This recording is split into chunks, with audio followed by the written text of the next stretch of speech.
Chapter 6 A Call for Help. Tuesday, September 11 a.m. Jessup made a good impression from the moment he entered the room. He was a serious, determined-looking man in his early 30s, rugged and well-built, and there was a squareness to his shoulders that carried a suggestion of military training. He walked with a decided limp, his right foot dragged perceptibly, and I noted that his left arm had been stiffened into a permanent arc, as if by an unreduced fracture of the elbow. He was quiet and reserved, and his eyes were steady and intelligent.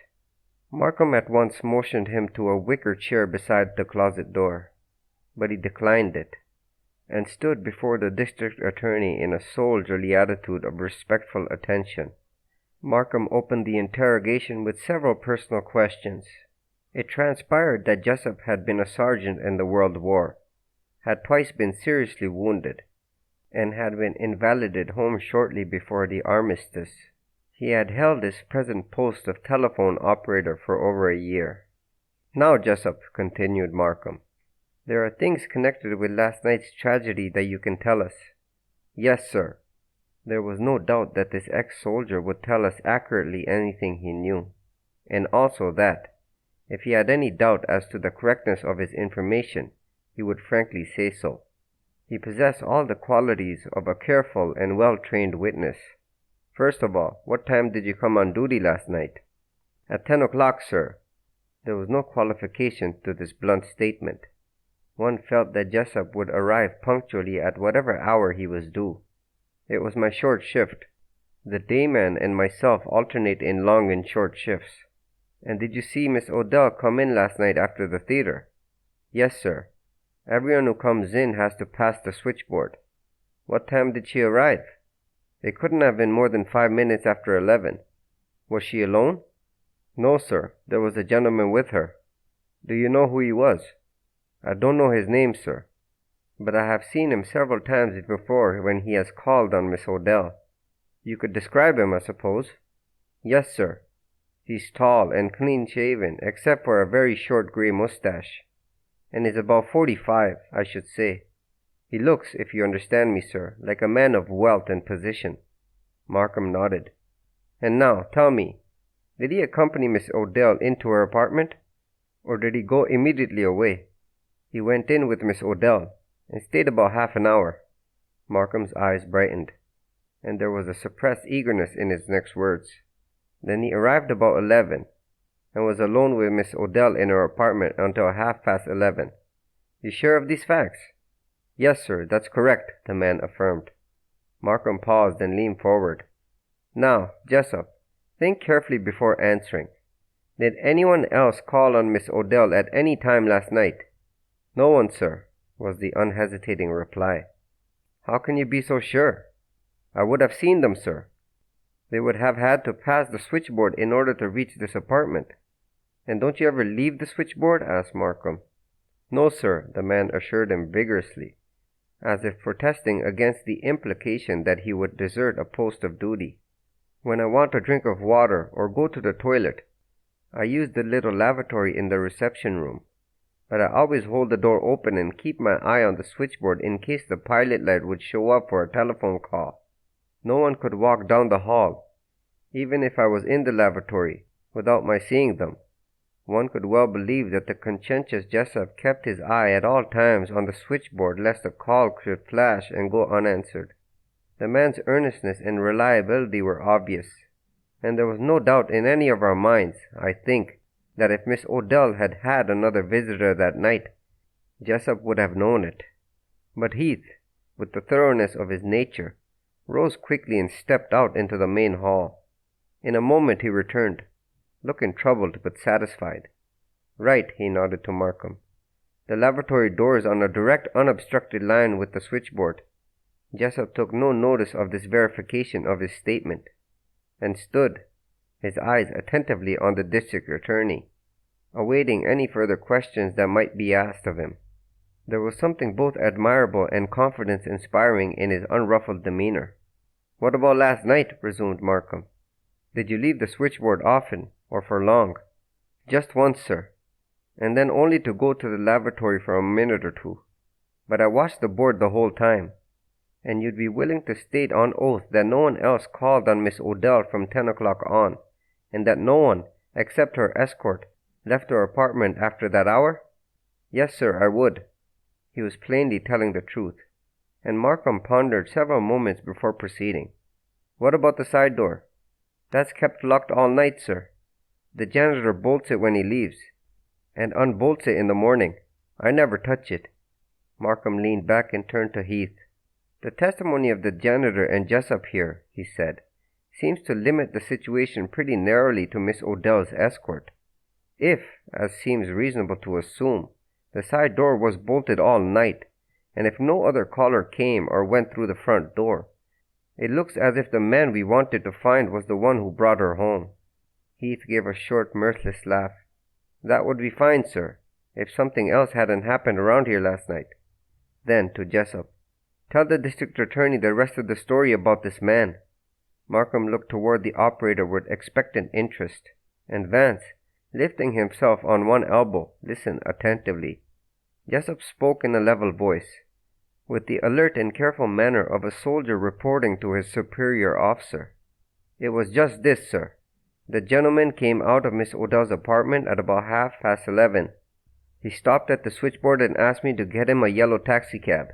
I put the call through, and while he was waiting for the car, Miss Odell screamed and called for help. The gentleman turned and rushed to the apartment door, and I followed quickly behind him. He knocked, but at first there was no answer. Then he knocked again, and at the same time called out to Miss Odell and asked what was the matter. This time she answered. She said everything was all right, and told him to go home and not to worry. Then he walked back with me to the switchboard, remarking that he guessed Miss Odell must have fallen asleep and had a nightmare.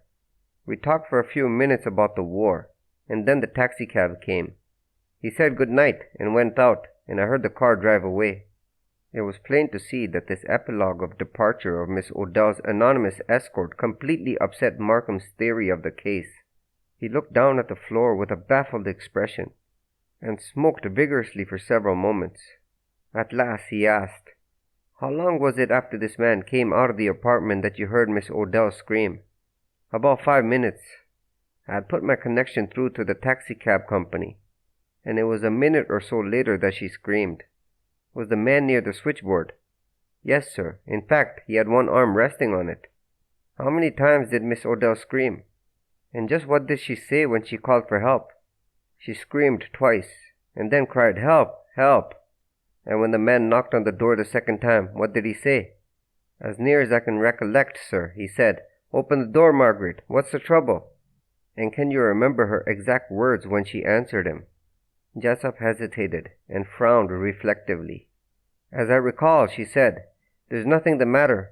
I'm sorry I screamed. Everything's all right, so please go home and don't worry.'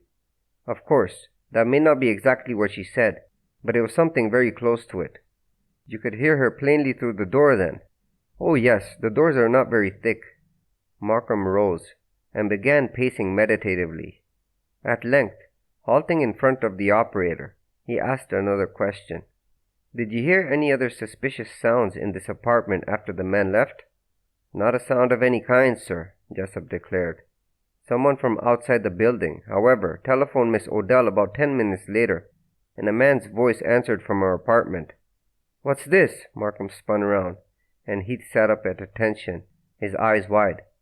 "Tell me every detail of that call." Jessup complied unemotionally. "About 20 minutes to 12, a trunk light flashed on the board, and when I answered it, a man asked for Miss Odell. I plugged the connection through, and after a short wait the receiver was lifted from her phone. You can tell when a receiver's taken off the hook, because the guide light on the board goes out, and a man's voice answered hello. I pulled the listening in key over, and, of course, didn't hear any more." There was silence in the apartment for several minutes. Then Vance, who had been watching Jessup closely during the interview, spoke. "By the by, Mr. Jessup," he asked carelessly, "were you yourself, by any chance, a bit fascinated, let us say, by the charming Miss Odell?" For the first time since entering the room, the man appeared ill at ease. A dull flush overspread his cheeks. I thought she was a very beautiful lady, he answered resolutely. Markham gave Vance a look of disapproval, and then addressed himself abruptly to the operator. That will be all for the moment, Jessup. The man bowed stiffly and limped out. This case is becoming positively fascinating, murmured Vance, relaxing once more upon the davenport. It's comforting to know that someone's enjoying it. Markham's tone was irritable. And what, may I ask, was the object of your question concerning Jessup's sentiments towards the dead woman? Oh, just a vagrant notion struggling in my brain, returned Vance. And then, a bit of boudoir racontage always enlivens a situation, what? Heath, rousing himself from gloomy abstraction, spoke up. We've still got the fingerprints, Mr. Markham, and I'm thinking that they're going to locate our man for us. But even if Dubois does identify those prints, said Markham, we'll have to show how the owner of them got into this place last night. He'll claim, of course, that they were made prior to the crime. Well, it's a sure thing, declared Heath stubbornly, that there was some man in here last night when Odell got back from the theater, and that he was still here until after the other man left at 11:30. The woman's screams in the answering of that phone call at 20 minutes to 12 prove it. And since Doc Doremus said that the murder took place before midnight, there's no getting away from the fact that the guy who was hiding in here did the job. That appears incontrovertible, agreed Markham, and I'm inclined to think it was someone she knew. She probably screamed when he first revealed himself, and then, recognizing him, calmed down and told the other man out in the hall that nothing was the matter. Later on he strangled her. And I might suggest, added Vance, that his place of hiding was that clothes press. Sure, the sergeant concurred. But what's bothering me is how he got in here. The day operator who was at the switchboard until 10 last night told me that the man who called and took Odell out to dinner was the only visitor she had. Markham gave a grunt of exasperation. Bring the dayman in here, he ordered. We've got to straighten this thing out. Somebody got in here last night, and before I leave I'm going to find out how it was done. Vance gave him a look of patronizing amusement. You know, Markham, he said, I'm not blessed with the gift of psychic inspiration, but I have one of those strange, indescribable feelings, as the minor poets say, that if you really contemplate remaining in this bestrewn boudoir till you've discovered how the mysterious visitor gained admittance here last night, you'd do jolly well to send for your toilet accessories and several changes of fresh linen, not to mention your pajamas. The chap who engineered this little soiree planned his entrance and exit most carefully and perspicaciously. Markham regarded Vance dubiously, but made no reply.